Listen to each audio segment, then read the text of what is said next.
What are you writing? Oh, I was actually drawing Will. Oh, you're drawing. Oh, that's tight. That's super tight. I'm gonna wait for you to finish that, or do you want to like? Oh, you know, create just jump and go right at the in. same- Yeah, we can just jump keep right it pushing. in. Yeah, All yeah, right. keep it pushing. Bet. Let's do it. Bet it's lit. Welcome. We're live at Good Bottle. We're here for hearing doing things. You guys make some noise a little bit so we can get you guys. There we go. There we go. That's what live podcasting is all about. If you can't hear, the crowd through the microphones, like ambiently, then it didn't happen. Is ambiently a word? Is that a word? Does anybody know? It is now. It is now? Yeah, it is now. We're going to add that to the... Gonna co-sign that to the, what is that, the Webster's? Yeah. Yes. Yeah. Was that like a speak up? Like you can't hear us? Okay, yeah. So, all right. So we got to be extra loud. Also, we'll actually project. That sounds project. good too. Super project. But yeah, thank you guys for coming out. This is phase 1, trial 4 of hearing doing things. And you guys just witnessed the new KHEM experience live. How was that? Tight. And we actually got KHEM here with us right now. What's good? How you feeling, Hello, man? everybody. Like real talk? Yeah. Hungry, okay. Yeah. Like had a lot of fruit today. It was really great and like kept it healthy. But now it's time for like a burrito. You and burritos, man. Yo, man. Like, he's got a thing for burritos for real. Like burritos, burgers, and donuts. Burritos, burgers, and donuts. That Those sounds are like top shelf right I there. think that is that like a new. I think that's a new restaurant concept. Burritos, burgers, and donuts. Thank is you that for a thing? Yeah. That's a thing now. Yeah. That's Boom. BBDs. If Hey. y'all didn't hear it, it's called BBDs. It's coming to you soon. I think that might have to be the follow-up collab. Yeah. Like, We'll just do pop-up fast food restaurants. We're totally shutting down the art and the podcast. We're now just doing pop-up food, that's fast it. food. That's Yeah. it. No, casual dining. It's not fast food. quick service. Quick service. Thank you. Sorry, guys. Inside joke. All right. We're here to talk about. And we're back. Yeah, we're back to like doing what we're supposed to do. But now we're here to talk about, you and your experience in life and art and design and like all those cool things. So like, first of all, like, is KHEM your real name? Is that like a government thing, or is that like really like is that like an acronym, something you made up, something you like 100% like on the birth certificate, on the passport? It's KHEM, KHEM. Yeah, legally, ID, KHEM, this face. At the time, I had a fro though, so it's a little different. Right. Same dude. Tight. Yep. Here we are. That's a fire name, bro. Appreciate you. Like, you have people like, my name is like very common. You know what I'm saying? I like, yeah, bro. No, it's not. So, real talk. So, the uncle Yeah. passed. Mm-hmm. Super connected. Mm-hmm. Physical and spiritual. Yeah. What was his name? Dave. Oh, So, when I you should've popped up, it guessed. was like automatic. It was like, yep, gang. Oh, We're in okay. there. It's lit. All right, bet. Shout out to the uncle, man. Shout out to the uncle. RIP to the uncle. I'm with that. So, KHEM since birth, where were you born? Because if I ask you where you're from, you're going to tell me, like, I'm from all over. Which is true. We've tried that. Which is true. So, like, where were you born? Born in a town called Södertälje, Sweden, which is right outside of Stockholm, about 30, 40 minutes outside of Stockholm, Sweden. Okay, so now things immediately make sense because, like, there's just this eclectic kind of, like, energy from, like, the first time that we met, and it all makes sense because you were born overseas. So your perspective is, like, completely different. How long were you over there? Just as a baby. Got you. That perspective was also built because we, as a family unit, lived all over America, and independently from them, lived over or have traveled throughout the Western Hemisphere, which has been cool. Was that like a military thing, or just parents are like super? No, Dad played pro ball in Europe, which was dope. Mom came with him. Fire. Yeah, Dad's like, so he could like maybe have to duck getting in here, Word. you know? He has a twin brother too. Total side note. He has a twin brother, Yeah. which is like, so you're like trying to like, so like For the real. intimidation factor for things is like Nathan's, because they're both giants. So So- Dad, pro basketball player, probably could fit through the door, maybe not. Was born overseas as a result of him playing ball. Mom came with him, and baby, they decided to come back to New York.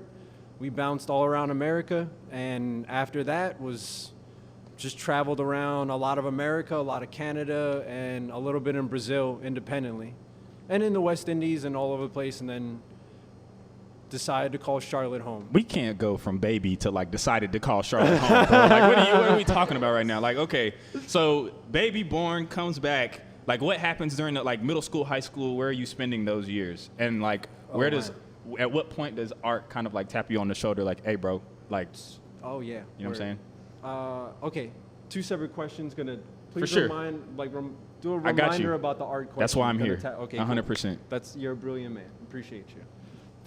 So like middle school, high school. Middle school was Pennsylvania, like country Pennsylvania, right outside of Hershey. So got to see a lot of like what are the headlamps with Hershey Kisses on them and stuff like that. Very, very small town, totally different. Had traveled from New York City. We whipped it down and fell asleep on like the Jersey Turnpike. Woke up in a cornfield. Like, what's up? You know? And think we had just watched Children of the Corn maybe a week or 2 beforehand. So it was definitely that like, yo, like what's going on? This is a totally new experience. Right. That was awesome. That was a huge learning curve, and it was super great to be in that environment and learn from them. And then, which was great, was moving to Richmond after that, which was a middle point between Pennsylvania and New York. So got to really chill and get a little more of the footing, you know? Right, for sure.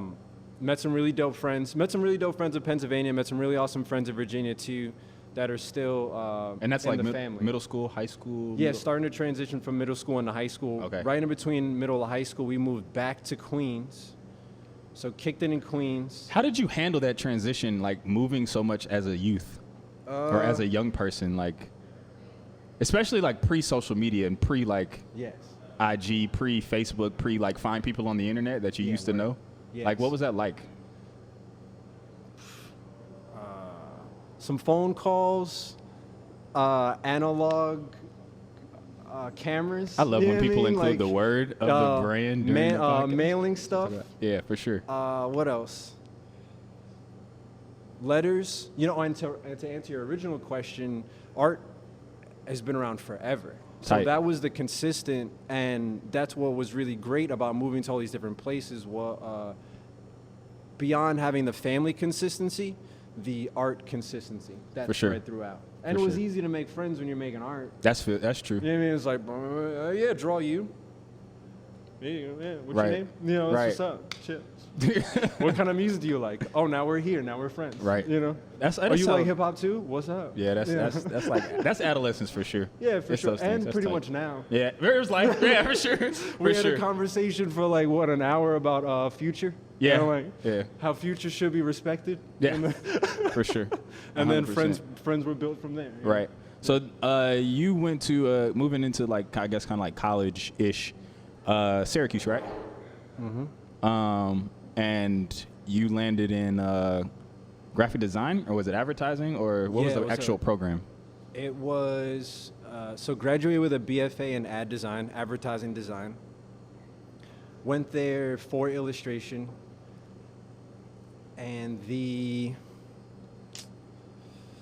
let's say the more capitalistic side of the brain realized that short-term gain in advertising would be a lot quicker Yeah, than doing illustration. got you.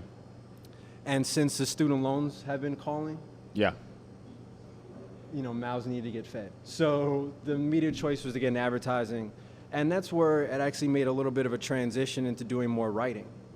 word. So art and art direction took a little bit of a back seat to copywriting Mm-hmm. and more the written word and building a story with, you know, nouns and adjectives and all that good stuff. Word. So at what point did you? How long were you in advertising? Right out of college till like the hair was short. Like there was a fade, you know what I mean? And then Right. immediately after that it was okay, cool. Started to remember certain promises that were made and why decisions were made to even step into To yourself or to like somebody else or like other to the folks? self. Okay. Like Tight. remembered writing all these, thank you for bringing up Syracuse. Remember writing all these like college apps and thinking like, yeah, like going to build a business first going to learn the ropes by working for other people Right. and understanding the creative industry and then branching out and doing that. And remember being at the tail end of that career and knowing like, yep, it's time to go. And didn't know what the landing point was. Just knew that it required a jump and it wasn't going to be an easy shuffle off into directing. Right. Or what became art. So it would have been what, if you could put it in years, was that 3 years, 4 years, 5 years? Yo, G, like Kristaps Porzingis was still playing for the Knicks. That's all that's remembered. Like, like that to be real, it seems vague and it's also true. Like when you take a step back from time, right, and just go with the experience and living in the moment, it is a chunk of time. It also feels like yesterday.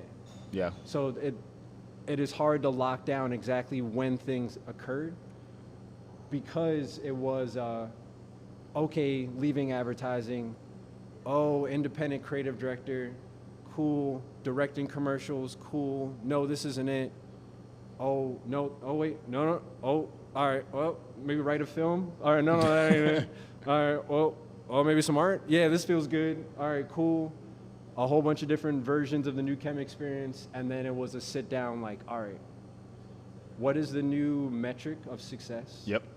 Because you got to define it. Talk a little bit about that. How did you, because a lot of people, I think a lot of, when you're making those leaps and stuff, I think that's a part of the process, being able to realize that you have to define success for yourself. Word. So what was that process like for you in terms of being in that moment and saying like, okay, I need to, what were the things that you did like tangibly, if you can recall, that sure. like, helped you define that success for yourself? Because I think a lot of people who may be watching the show or listening to the show may be able to benefit from like some tangible steps on how to define success for themselves. Or what was your process like when you were like soul searching during that time?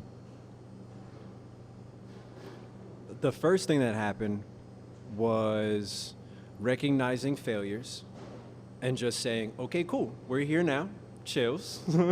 So what's gonna happen? And that was like a basement 1 of rock bottom. Williamsburg, loft apartment, bed on pallets, very little clothing, still very little clothing, but like that was a different choice back then.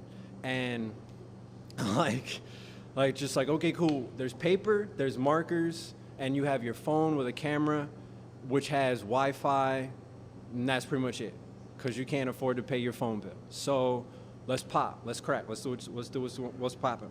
So I started to write it out. And the first thing that was written down was the new, paraphrasing, the new measure of success is the smile on this face. So if there's no smile, it's just not happening. And that's where we will derive and manifest money. Because if you smile, other people will smile. And other people have a tendency of giving money to smile. So let's just keep this going. And you actually like making people smile. So let's rock. And then the other post-it that went up, it wasn't a post-it, it was a piece of paper. It was bring them through the story. One of the lessons was the art was very abstract, which is cool.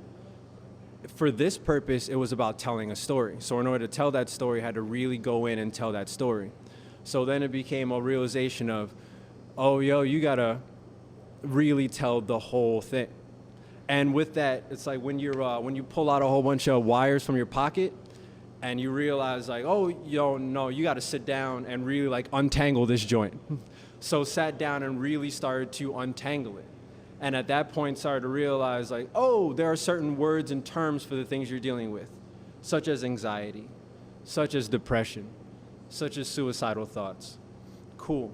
And now that you've recognized it, the art started to come more. Yeah. And then it became, oh no, now you got to tell this thing. And it was very chronological. Mm-hmm. It was an awareness, a self-awareness process in time, in Earth time. So you get to see that initial like, okay, why are all the people that have melanin getting sniped out? Cool. Why are the people that don't have melanin also getting sniped out? Cool. Why are all human beings getting sniped down? Oh, okay, cool. Chills. It's internal. It's something that you need to work out within yourself, within ourselves.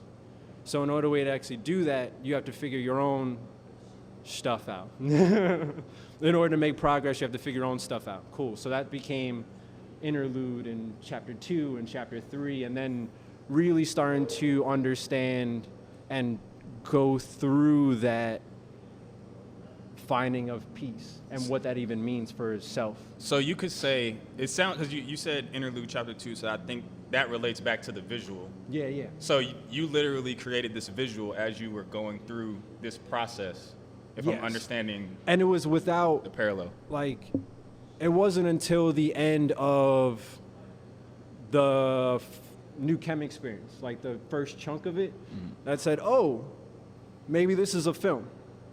It was actually just a process to get this out. Because it was like, yo, like, amazing. like, yo, like, this needs to come out. Like, this just needs to come out. So whatever happens afterwards, it's literally like the only way you can return home, the only way you can even find some kind of peace after death is by giving this story out. That's so So fire, the bro. only, like, this is like, Yeah. woke up in Chicago, like, paid, had a nice gig, already had thoughts of quitting, woke up in the middle of the night, saw the soul standing at the edge of the bed like, what's good, G? And said, okay, yeah, it's time to make a move. You are right. Life is short. Have seen too many friends die in the past year for various reasons. Saw Trayvon die. Saw many other brothers die and realized, like, yo, it's time to go. And that's where everything kind of flowed from that. And then in that Williamsburg apartment, like, realized, like, you have to tell that story from beginning to end, and then see see where the chips fall. That's fire, bro. That's fire. I'm like processing that. That's an amazing, like, that ties things together very, very. Yeah, for sure. That ties things together a lot. So like, in terms of dang. So I just covered so much. Hold on, let me get my thoughts together, because that was like, that makes a lot of sense. So that definitely shows, we can segue here. So that definitely shows like why you're kind of like very, very keen on mental health, right? Word. And that's like, a recent thing. Yeah, okay. For sure. Tight. Like, at first it was very, for lack of a better word, spiritual. It was very, like, philosophical. It was very also logical. Like, yo, your heart's palpitating. Your homie just had a heart attack because of stress issues.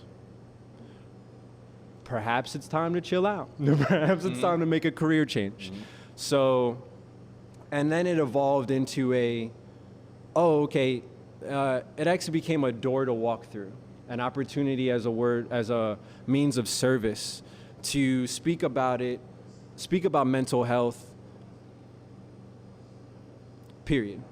Right. You know what I mean? Yeah. Because it's one, it's not talked about, and two, it's talked about with a sense of a little bit of a cringe or a hesitation, and it's been great to be able to talk about it freely. What gives you the freedom to talk about it in that like way? Do you make an art show about your mental issues after that, and everybody knows about it? It's kind of like, well, walk around ass naked. You're like, everybody knows, like, all right, cool, you hear me? Everybody knows what the deal is. Chill's gonna go do gonna go live life. Right. A lot of the concern was, okay, now that you've figured this out, how personal relationships, business relationships, dating, like, how are you going to broach this? And now all that stuff has been, like, cleared off the table in a very gentle way, but it's very great. It's very freeing, because now all the cards are on the table. You kind of know what you're walking into and what you're getting. Yeah. And hopefully it puts a different face on things for people. Mm-hmm. So you just mentioned business relationships. I think one of the reasons that I even started the podcast was definitely to talk about those kind of business related elements of art and creativity. And obviously you have an agency background, so you kind of like were brought into that, and kind of like you were able to like leverage your skill set very, very early, and you kind of approached it with that mindset. What's some advice that you would give to creatives who may be trying to cross that bridge and trying to figure out like what the business end of whatever their specific medium looks like, or like what are some things that you did to kind of uncover that? First would say that you have to figure it out for yourself. And anybody that tells you different is lying to you. We'll share the personal process. Right. And whatever gems are gleamed, please use them, you know? Just jump in. Like, there's no, like, you're going to stand at the pool for a while, and you're going to wonder if the water's warm, and you're going to dip your toe in, and then you're going to look at your friends, and they're going to say, yeah, it's cool. And you're going to look around like, don't have a towel. You know what I mean? But, don't have swim trunks. And then, like, don't know. And eventually you just have to say, like, okay, cool, like, it's time. It's time, now's time. And it's always been time. Yeah. It's really about you. And when you make that shift, when you make that course correction, not even a course correction, when you just take that next step to continue on with your life, you will find that the rest of the world is all of a sudden very supportive of that. And all of a sudden starts to help you co-create that dream. And as we were talking about earlier, it's not to say that it is easier, it is simpler. All of a sudden things just get real simple. And you understand that you start to see the line. And you're like, okay, cool. And you walk the line. And you understand that there's pace, and you understand there's going to be obstacles. You also understand that nothing is getting between you and that because it's already happening around you, and so many other people, and life is invested in you as well. Right. Yeah. I think that's like a very good point. I think very few times we forget that by you not walking in your purpose, you may be holding somebody else up on their purpose. Exactly. Because you guys are supposed to cross paths. Exactly. And I think that that's a very, very important point. Case in point. Yeah, 100%. 100%. Case in point. 100%. Yeah. For sure. So yeah, like what was the, so you figure out, you go through this process, you develop this visual, you decide that okay, cool, it's a TV show, it's a movie, it's this thing. At what point did you decide, like, okay, this actually needs, how did you decide what platform you actually wanted to put it out on? Nah, B, that was decided long before. Just walked into it. You know what I mean? Like, it was a learning process of, it's not a live show, cool. It's not, had a few live shows, they went well, but it wasn't that. When you say live, what is that? What did those experiences look like? Imagine walking up to a venue like Kinfolk 90 in Williamsburg. Yep. Very similar space, concrete floors, open, alcove, dope. Imagine walking up and seeing friends and family and people you've never met before, enjoying the art and knowing that this is not it with a capital I. Like, you just know that this is not it at all. You know that everything is going to change, yet you still have to smile and just like know that like this is failure, but nobody else can know that it's failure. You have to just live this success and take these gems and move on to live another day.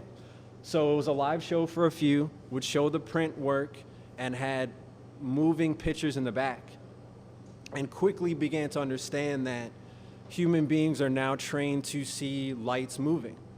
There's just no getting around it. Like, we can talk about people wanting to read and stuff like that, and that's cool, and there's a time and a place for that. We are just very drawn to lights and movement. So noticing that, realized after a little bit of like ego, and like, no, the art is art.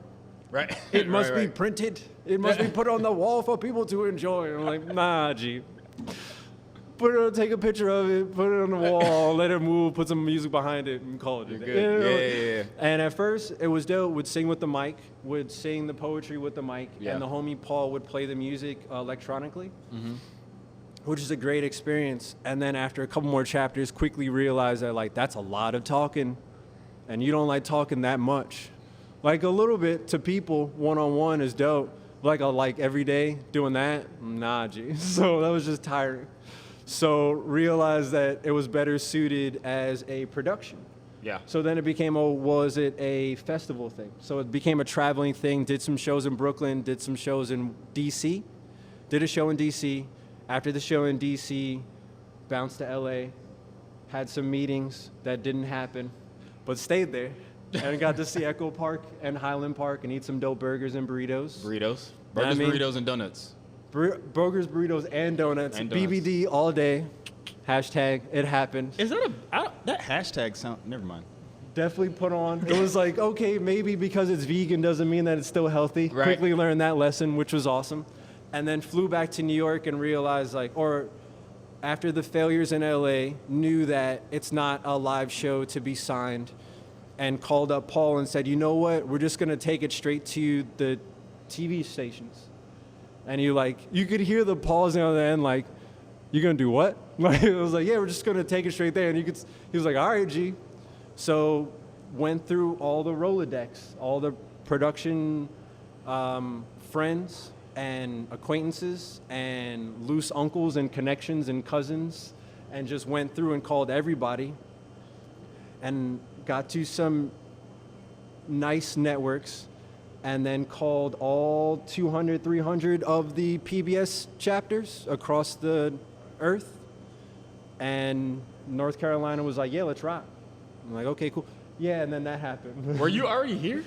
Or were you when North Carolina was like, let's do it, were you already in North Carolina? Was there like a local tie, or was there like Yes, there was that local tie, and there was a hope that UNC TV would pick it up. Right. And that was like a sticking point. Yeah. Like, really would like UNC TV to pick this up. So that was the forethought.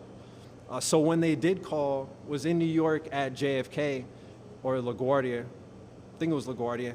And they're like, yeah, we may or may not want to pick it up. I'm like, all right, cool. Thank you for that tentative news. See you later. Nothing happened. Had a whole bunch of other things set up. Tours, they fell through. So the end of last year thought, all right, well, as a creative business owner, as an entrepreneur, maybe the product just isn't that good. Take a step back and look at yourself, reevaluate, and move forward. And deleted everything. Deleted all the files and stepped into 2019 with a totally different business plan. And just thought like, okay, cool, gonna recommit to art and just move forward and just have fun, figure out something else. And I think around April, they called and said, we may wanna run it again. Said, all right, yeah, whatever, cool. Called some homies. They're like, yo, you probably should start like making stuff anyway. It was like, yeah, cool. They call in May or end of April, and they say, no, we want to run it like tomorrow. I'm like, oh, okay, oh. Okay, hold on. So, hold on, but 2019? Yeah, like this month. So by the time, wow. Okay, so just so you guys like light speed. So this was put together in maybe like a week and a half in terms of us deciding that we were going to like make this a part of the thing with the other venue and all that other stuff? Sure. Yes. Wow. The willingness to get stuff done, folks, will take you a long way. Because I thought this was something that like you think about like TV, or you think about like the way things come out. So you're like, oh yeah, he had this in the can 6 months ago. Like no, like 2 weeks ago, nah, B. It was like confirmed. Yeah. And he was like, hey Dave, I think Here and Doing Things should be a part of the screening. Tight, let's do it. Cool, this venue isn't gonna work. Cool, we'll do it at this venue. And now we're here. So I think that's a testament just to like, persistence and then like the willingness just to get things done for real. And that shows you that co-creation, that like serendipity, that like you wouldn't let it fail. That's wild. You so, know, okay. like really took a step back, like, oh, is it supposed to happen? Are you supposed to have a screening? It's ready on PBS. Like maybe this is too self-serving. So and then you were like, nah, G, we're doing it. I'm like, all right, okay. Cool. Here's some sculptures. For real. That's the space I'm in. Like 2019 has been all about like executing. It's been no more like, you know what I mean? Not too many conversations, just like doing. Yes. It's like going along with the name. Like it's just, about here and doing things. yeah, for real, legitimately. If this is an action movie, this is where you would turn the camera and like wink, and then there'd be an explosion in the background. You know what I mean? But that's wild. I myself didn't even realize that the timetable was that close. So like I'm thinking like when did PBS call versus when we actually met? Because we met like this is like very very like Yeah, we met before the confirmation. So in between the second like yo we might do it and the actual like it's happening. Oh no, like the first time we like met as like human beings. Yeah. And we just chilled. And it was like, oh yeah, word. You do a podcast? That's what's up, G. It sounds cool. It is cool. Word. Oh, y'all actually want to run it? Oh, let's find this file. Find the file, which is, yes, we'll talk about that too. Yeah, for sure. And then once that was cool and told like, bro, like, yo, they're actually doing it. Yeah, word, that's what's up. Yeah, cool. And then called all the family. And then after calling the family, then reached out to you, fam, Dave. Tight. And said, what's good? Yeah. You weren't before mom and dad, but you were I like, wanna, you were around. I definitely Okay, don't cool. want to be before mom and dad. That's Just want to set that standard for mom and dad because they're listening. Dave so I doesn't- want to yeah, let yeah. them know. Like, Dave doesn't want to be that important in anybody's life except for his wife's. That's it. Nobody else. But yeah, so okay, you did delete the file. How did you end up? I know the story. The crowd Yeah. doesn't know the story, and the people who are listening and watching don't know the story. So like, Yes. what happened with the file of the entire? What is it? 19 minutes and 47 seconds. Yep, for sure. Yes, you got it. Got it. That's with the 5-second add-on for UNC TV. But thank you. 1952 on the PBS streaming link. 1947 just as is. Appreciate you, guest in the front.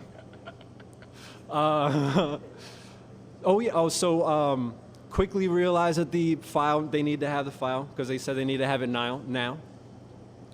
So took a moment with that, called the homie, and first called the gallery in New York.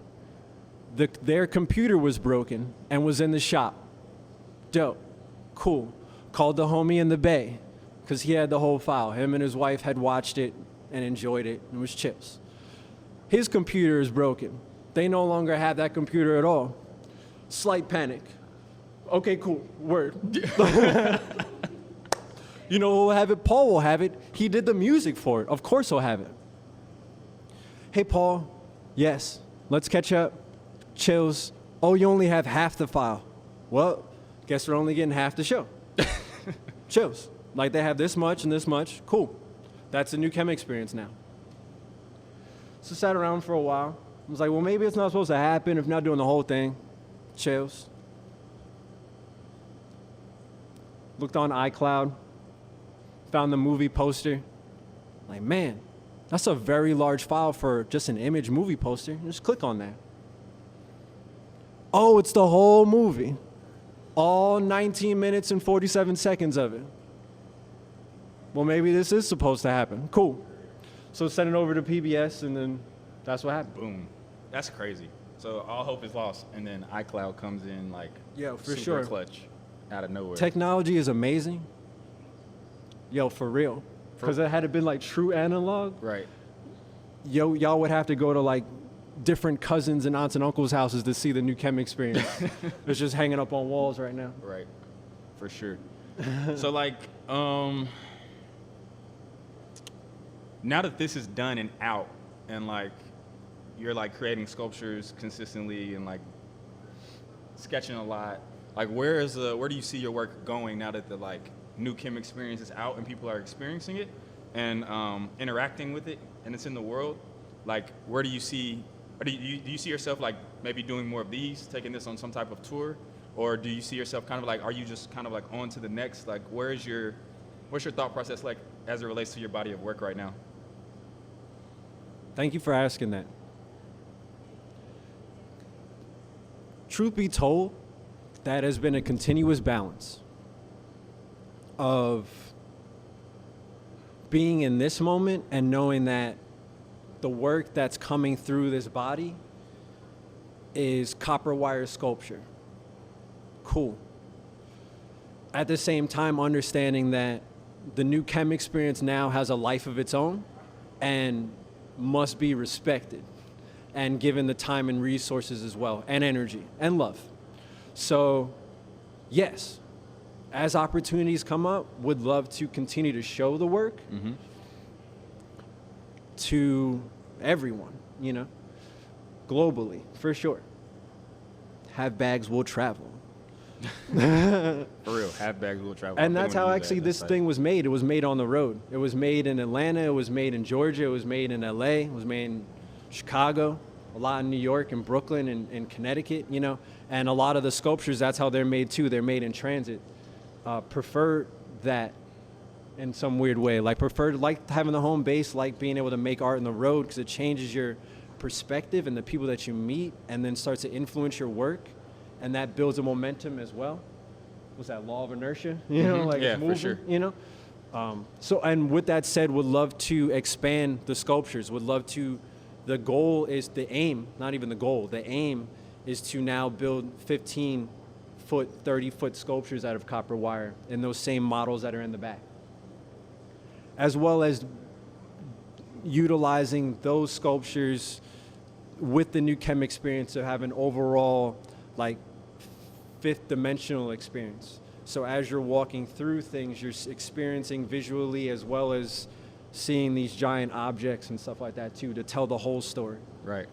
Where does your you have like, if that makes any sense. You have okay, cool. Sense. Word. You have like an aesthetic or like an ethos that's very like metaphysical. Where does that come from? Like this kind of like okay, so I'm a person where like I put emojis next to people's names in my phone, and it's mainly just to like quickly identify them via text between the thread. And I went with the like flying saucer joint next to yours, just based off of the experience and based off of you and the experience and like our like brief interaction prior to this moment. So like, where's the like metaphysical space? Like, what's the source for that?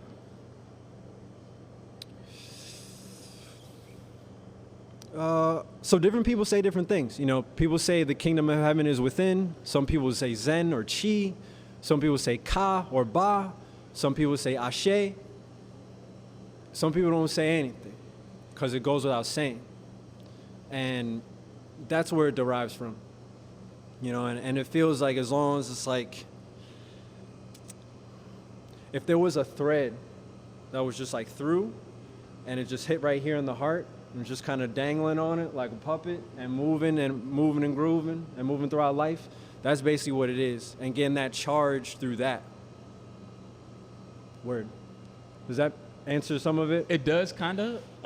Yeah. It's just kind of like a... Did you mean that in like a chronological sense? No. Oh, okay. Definitely in just like a pure, like artistic, like inspirational sense. And I think that, yeah, I caught it. Does that make sense to y'all? Or can I explain it deeper or more? Can like definitely happy to explain some more. Yeah. Let's clear it up. Yeah. For me, it was more of a. I felt like it came from like a. Thank you, G. This came straight from the creator, like, or you know what I mean, like whatever that energy is, that life force.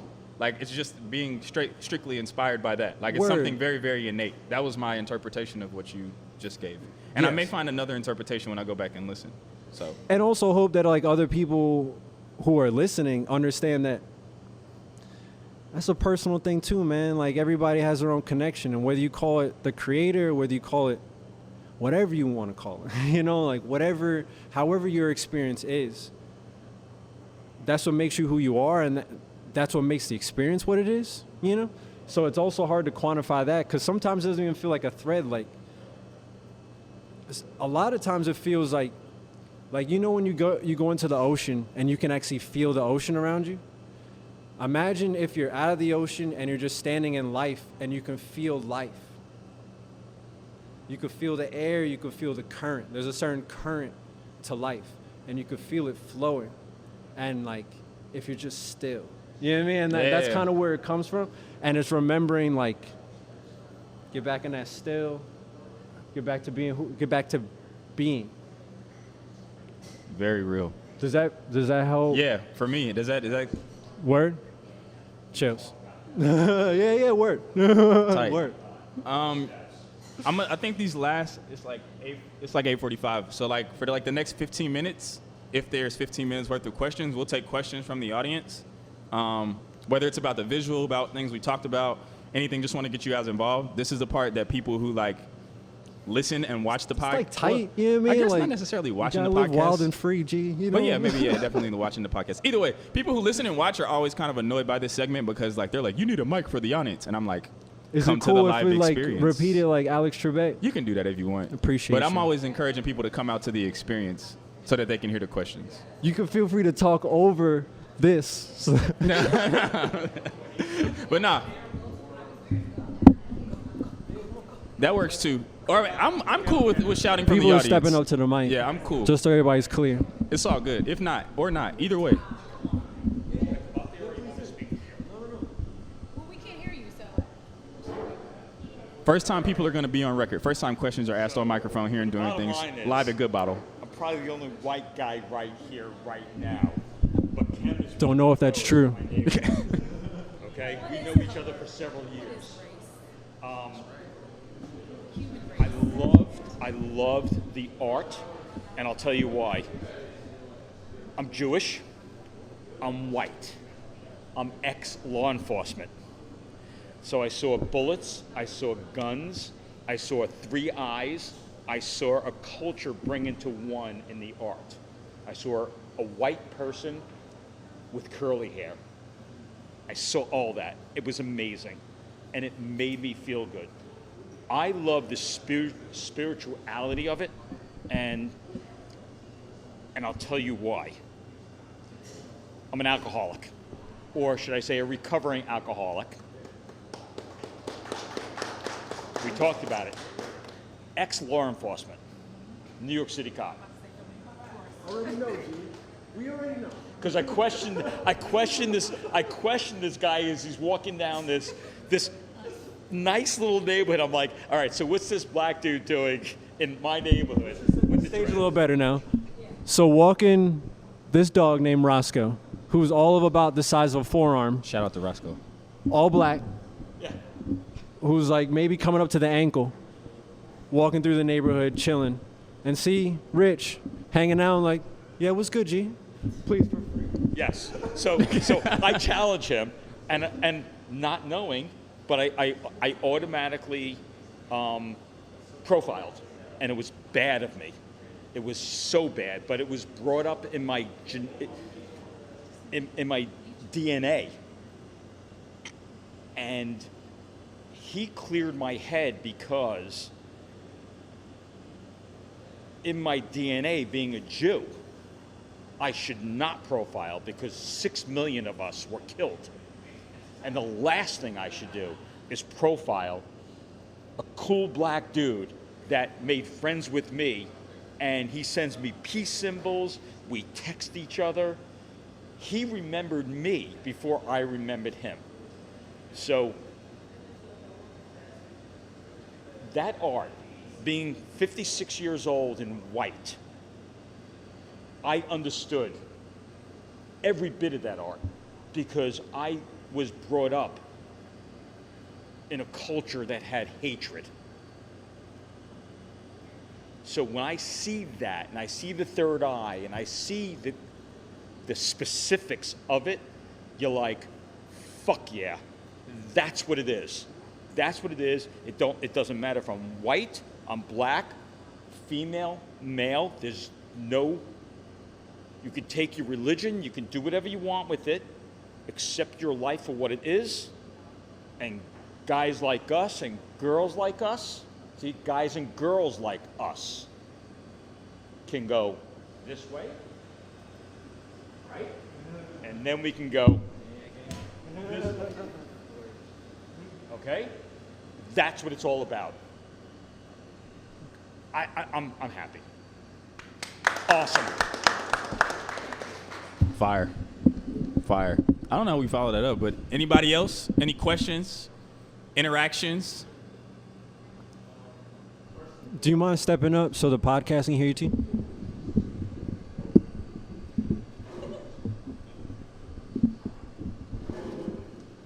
Can you hear me? First and foremost, congrats on the visual effects. It was very dope. One image that really stood out to me was the happiness as a birthright. I just wanted to see if you could elaborate on that a little bit. Yeah, would love to. As a matter of fact, I'm not saying anything during this, so if you guys want to come up to just this mic, then that works too. Chips.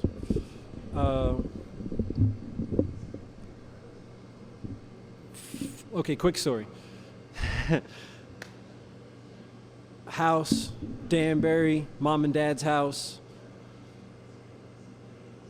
Another failure. Kitchen, nobody's home. Eyeing those cutting knives, man, just eyeing them. Just eyeing them down. Eyeing them down in the kitchen. Nobody's home, eyeing them down. Eyeing them down. Take a little walk, come back, eyeing them down. Chills. Next day, cutting something with the big knife, like to cook, side note, like to cook. Which is the irony of like looking at cutting knives, like to cook. Anyway, so cutting something, cut the finger, start to bleed. Immediate trying to save the blood, trying to save the life. Oh no, you cut your finger, you might bleed out, you're not gonna bleed out. You might bleed out, wrapping it up. And just started to laugh like, yesterday, you were trying to cap this off with the quickness while nobody was home, and then realized it was too messy and that was a large mess to leave for people, so decided not to do it. Today, you cut your finger, made a mess, trying to save your life. Okay, so I had a good laugh about that, and then realized like, yo, every kiss with death has made you appreciate life more. Happiness is a birthright. Boom. The only satisfaction or fulfillment will be from freeing yourself for you, not for your parents, not for your family, not for society, just freeing your own mind, freeing your own heart, freeing yourself with that self-gratification in the least selfish. It's interesting because like you would think that it's selfish, but it's not. You have to go into yourself in order to understand yourself and become aware of yourself, and then understand that fulfillment in order to expand and give that fulfillment to other people and give that satisfaction and as Rich pointed out, that awareness, which was dope. Thank you. Didn't even realize that was happening. So thank you for that, G. Does that answer your question? Where?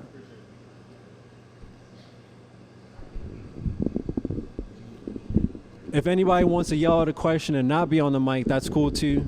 No pressure. Yeah, it's whatevs.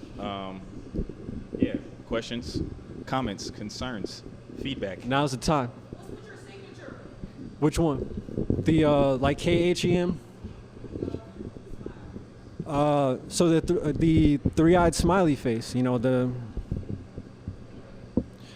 using all of your vision, using all of your awareness, and then through that you find that happiness. You know, once you lost a screw, the veil fell too. You know, losing yourself, losing what you think is holding yourself back, losing those habits and social constructs in order to understand yourself, and then finding that happiness, and that will shine as a result. Word. And then it's good to like sign in and give it out because it's just like a little symbol. It's almost subversive.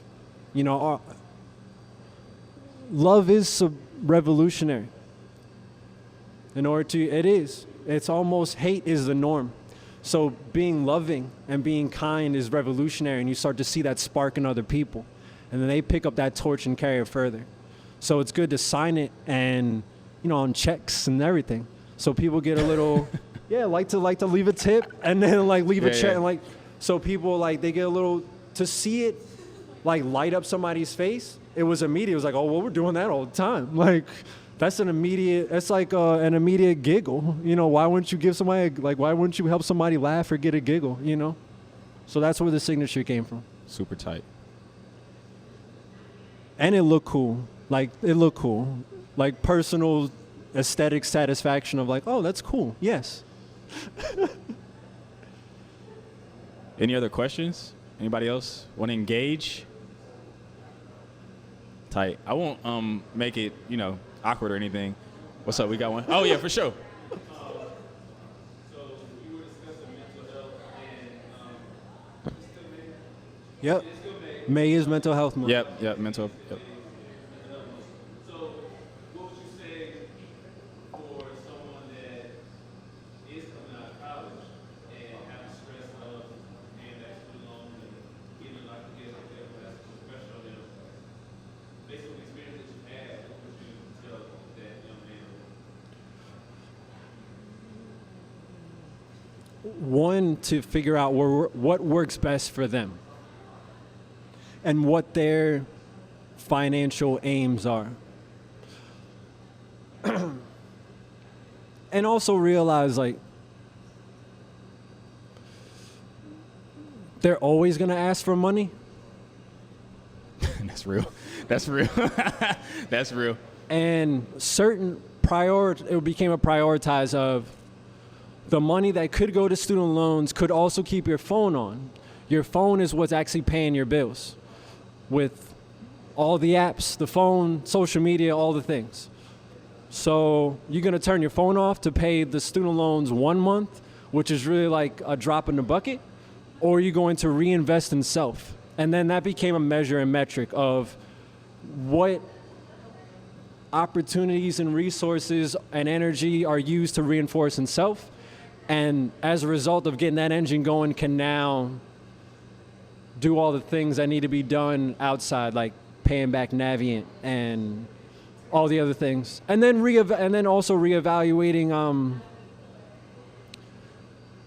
what may at the time be viewed as sacrifices, then experiencing them and realizing that those are the biggest gems. Like having to take a step back and move in with mom and dad.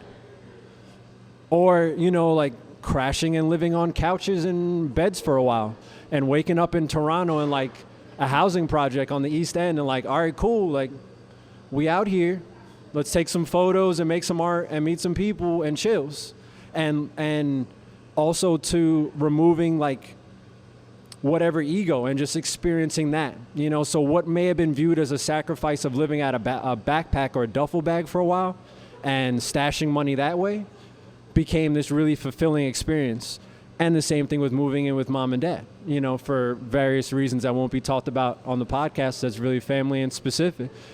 We can get into it. It's just like a better, awesome relationship with them as a result, so at the time viewed as a sacrifice, now is like, yo, what would you have done without that time with your mother and father?